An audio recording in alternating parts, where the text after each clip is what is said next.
Hey, just giving Paul an update on Dirty Harry's arena work. He's getting pretty good. He's bored with it. But what you're going to see is one of my favorite exercises I do on a young horse as I'm doing intermediate finishing. He's been under saddle he's at the end of 4 weeks almost of training. He's had 19 sessions now of training since he's, including being started under saddle. Excuse you, Harry. And so this is the square exercise. I use it to separate the shoulders and the hips. I believe you ought to be able to communicate to each one of the 4 hooves. It allows you to orient the horse in any direction and move it in any other.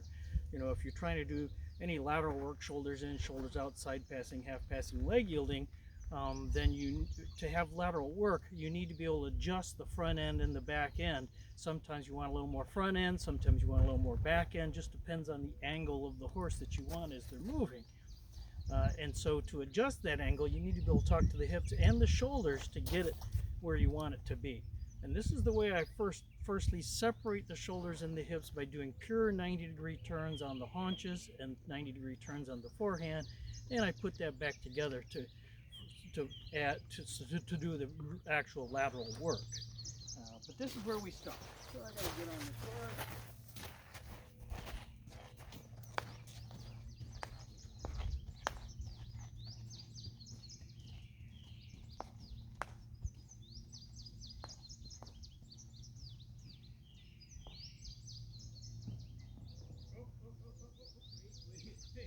Wait.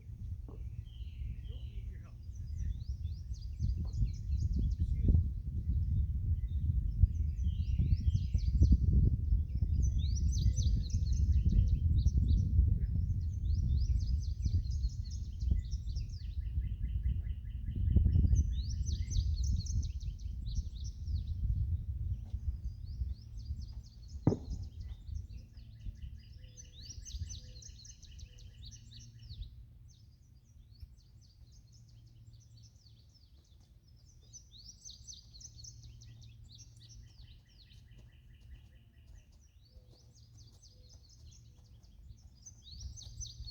So this is left turns on the haunches.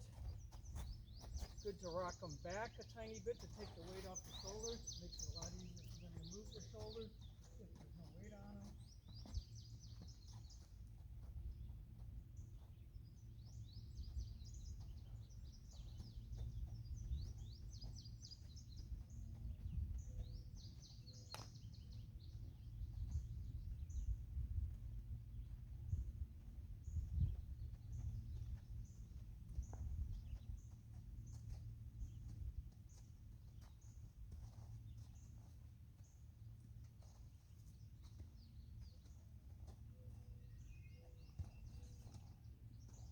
No, that was rear end. I should also mention to you, those of you that practice circles should stop practicing circles. A circle is a test to determine how good control you have over the shoulders.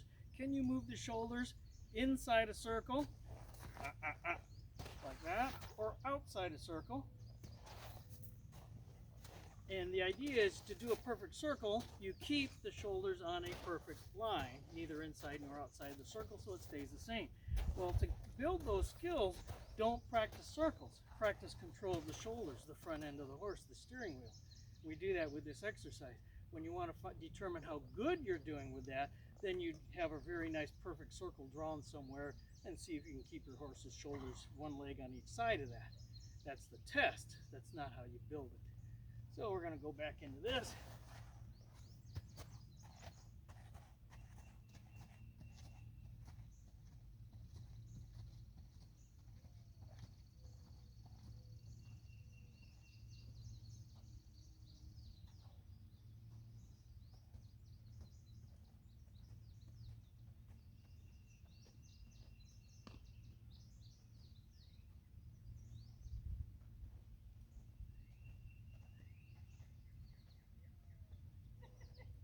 Yes.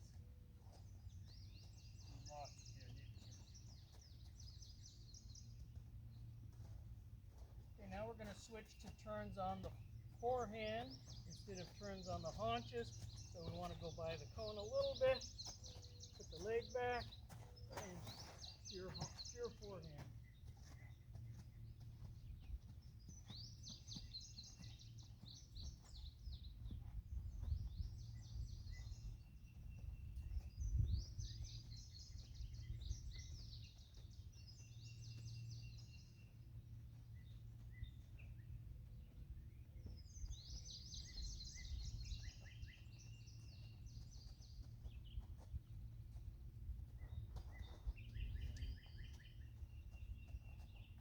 switch directions and do turns on the haunches the other direction first.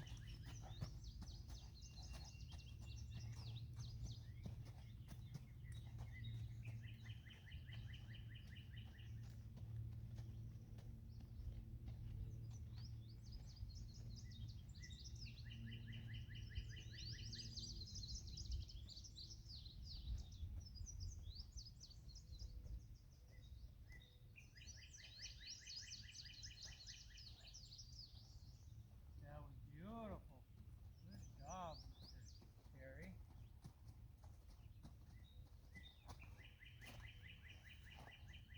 Good job, Mr. Harry.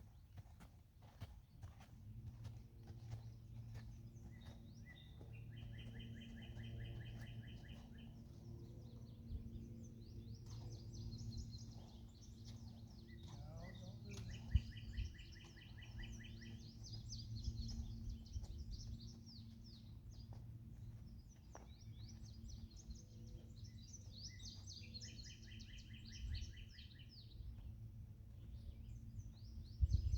No, front end. There you go. Last step was good. I lost it there.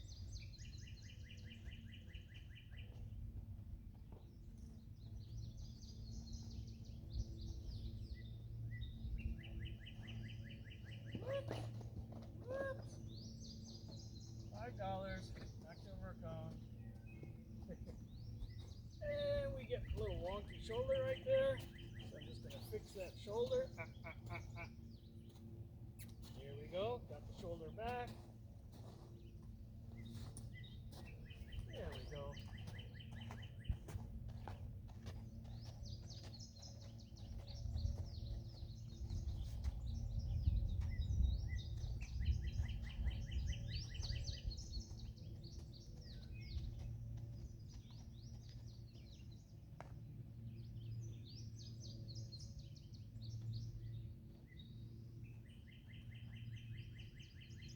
Hip in there instead of pure shoulder. It's not perfect. Neither am I.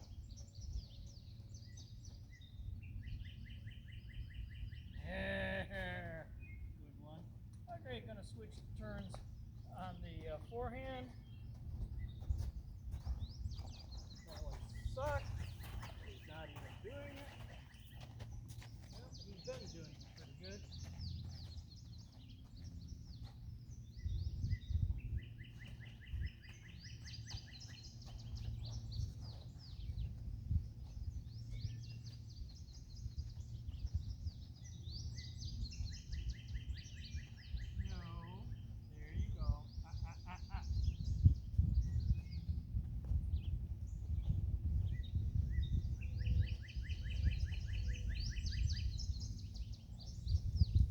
Anticipating shoulder work now, trying to move his shoulders, guessing what I'm going to do before I, like right there. Stay, good, listen to the leg and the hand, leg there, not the shoulders. There, good. Gets distracted and bored easily.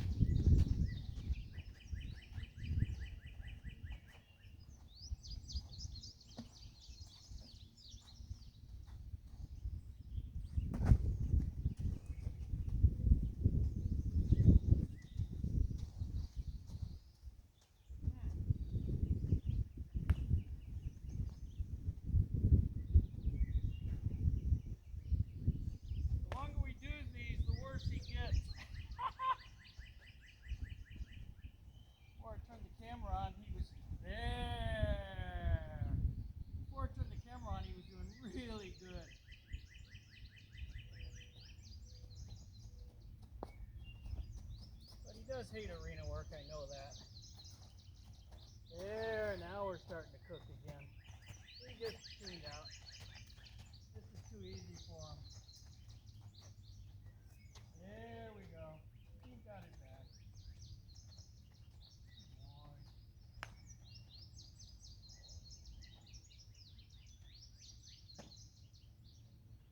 There you go. Good. Good.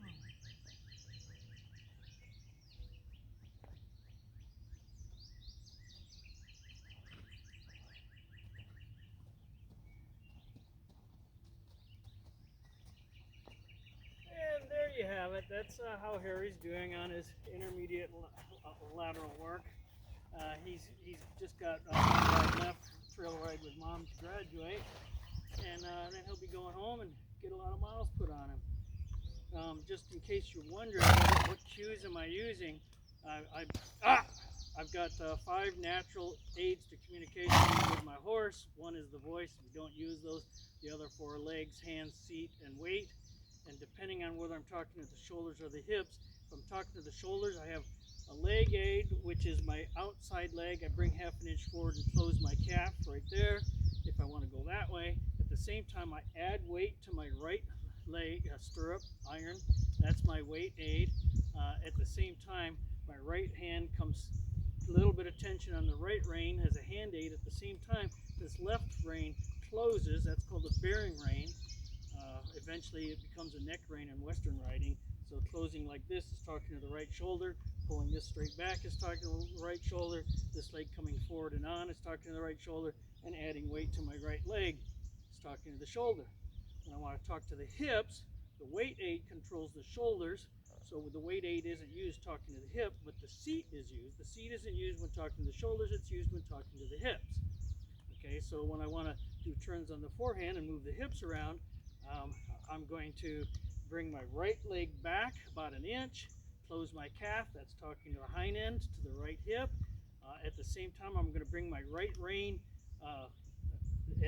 toward pressure, it's called an indirect rein, toward my other hip as opposed to this hip. If it's straight back at this hip, I'm talking to the shoulder.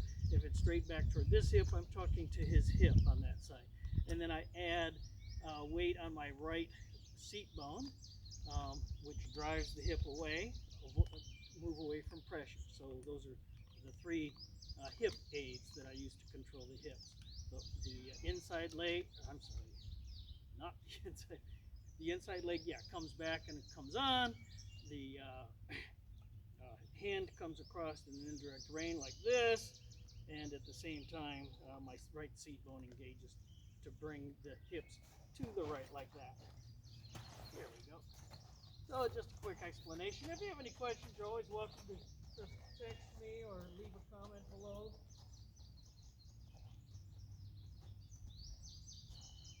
There's the hip.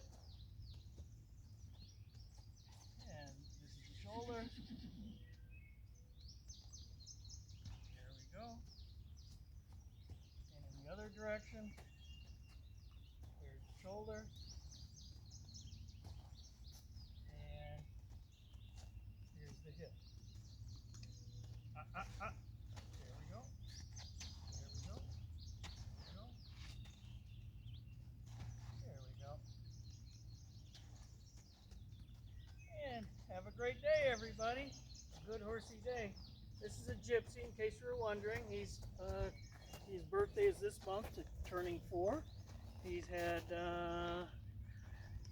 8 or 9 or 10 trail rides. I'd have to go back and count exactly, but in 4 weeks he gets 20 sessions. This is the 19th of 20 sessions. Of those, well, probably about 10 trail rides. So he's doing really good, log trot canter. Have a good day, everyone. Guess I should turn that off.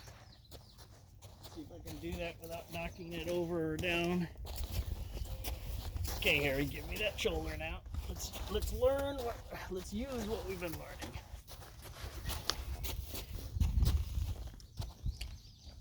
Oh, good boy.